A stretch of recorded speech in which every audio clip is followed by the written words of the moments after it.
Hello everybody, this is Mr. Longo here, and in this video we are going to talk about the angle side-side ambiguous case for the law of sines.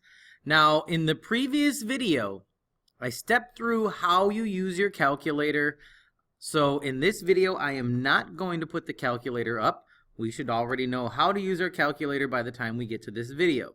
So what we are going to do is simply talk about how it's possible that if we're working with an angle side-side pattern, there could be no triangles versus one triangle or two triangles.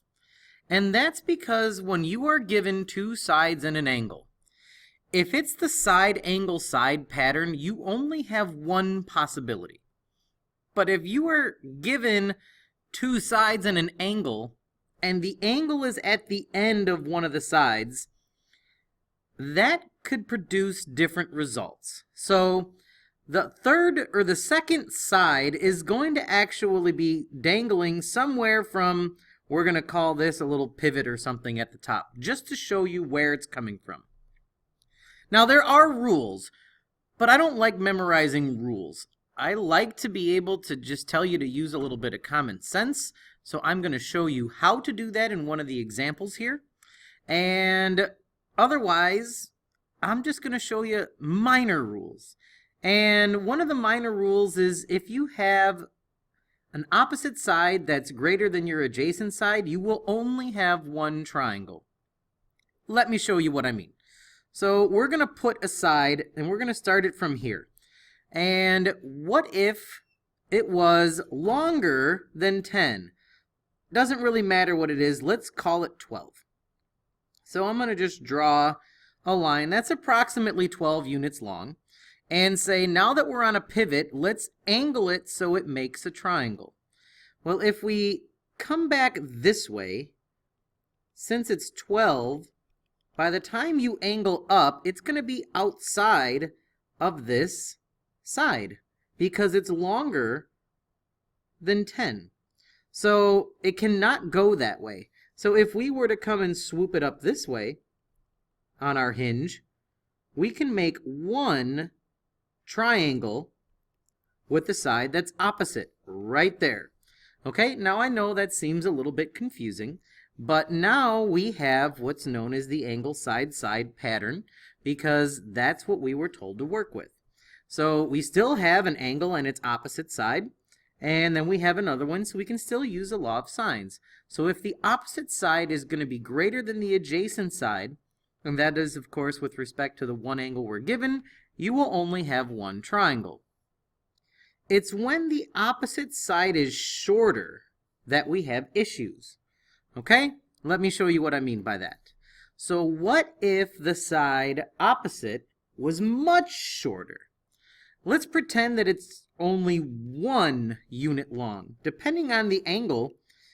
And of course, you must use math to figure it out. Don't just say, oh, it's way shorter, because depending on the angle, if we say that this angle is 45 degrees, 1 is probably not going to work, but it all depends. What if that angle was only 1 degree? Then it could.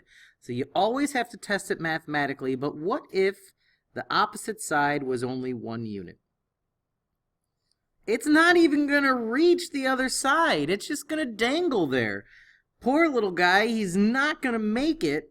So that is an example how if we had a given angle, a side, and another side, that it's not going to even form a triangle. Now, what if it was longer than that, but still shorter than 10? So I'm just going to pick a random number. Again, this all depends mathematically. I'm just making up random numbers, but let's pretend it was 9.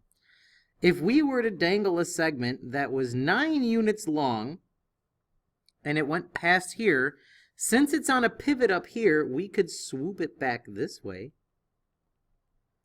or we could swoop it this way, and we could actually have 2 different triangles formed by just that one length, depending on which direction you decided to pivot it.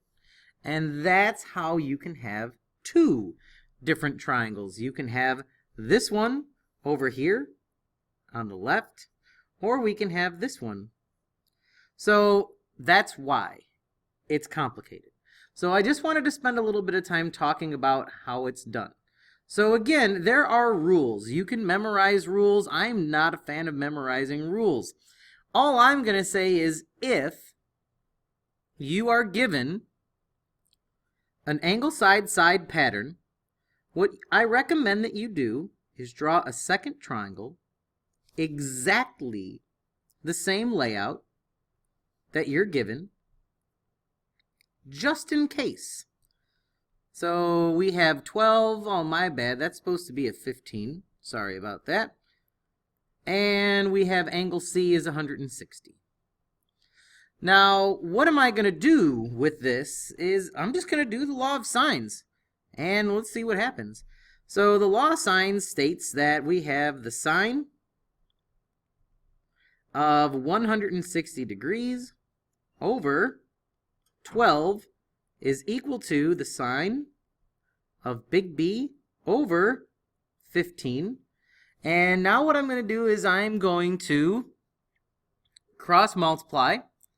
And when I cross multiply, I'm going to get 15 sine of 160 is equal to 12 sine of B, divide by 12, and then I'm going to use inverse sine to find that the measure of angle B is 25 degrees. Now, let me ask you a question. If triangles are supposed to add up to 180 degrees and this angle all by itself is 25 degrees, can this even work? No, because we're at over 180 degrees already, which means there's no room for angle A, which means this triangle does not even exist. And how could you have thought about that? Well, like I said, when I change this to a 15, opposite of the obtuse angle is always going to be your longest side. So opposite of who cares what angle, it's going to be less than 160, can't produce a side that's bigger than 12. But then again, that's how you do it. So that's never exists, and the first one never existed either, so we would just write down not a triangle, and we are good to go. So for the second example, obviously, no surprise, this one's going to have two solutions. Now, again, since I recognize that this is an angle side-side pattern, just in case, I'm going to draw a second triangle with the exact same given information.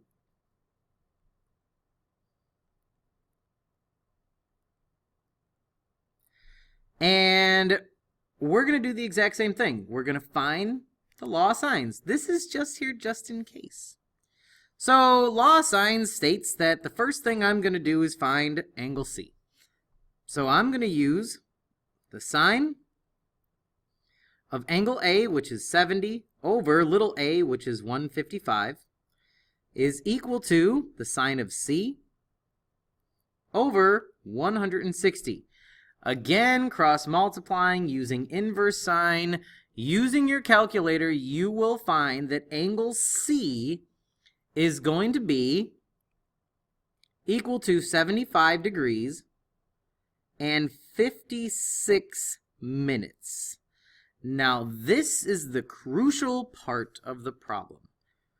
The first angle you find, the very first angle you find, you are supposed to take the supplement of, which means you subtract 75 degrees and 56 minutes from 180 degrees. Now watch what I'm going to do. I'm just going to take angle C and plug it in here, which is 75 degrees and 56 minutes. And in that exact same location, I'm going to write the supplement, which is 104 degrees and 4 minutes. Now, here's the thing. If we found one answer and this triangle exists, we are going to continue and we are going to solve the rest of the triangle that was originally given. But for our second possibility, when you put this this angle in, the supplement of what you first found, you have to ask yourself if it fits in this triangle. So 70 plus 104 is 174 degrees and 4 minutes. Now that means since it's less than 180 degrees, there is room for a third angle. It's going to be 5 degrees and 56 minutes. And in the original one, we have 70, so this is 145 degrees and 56 minutes. We can subtract that from 180, and we get 34 degrees and 4 minutes. Now, those two angles are going to have no relationship, okay? So don't worry about those. The most important thing is the first angle you find. You subtract it from 180.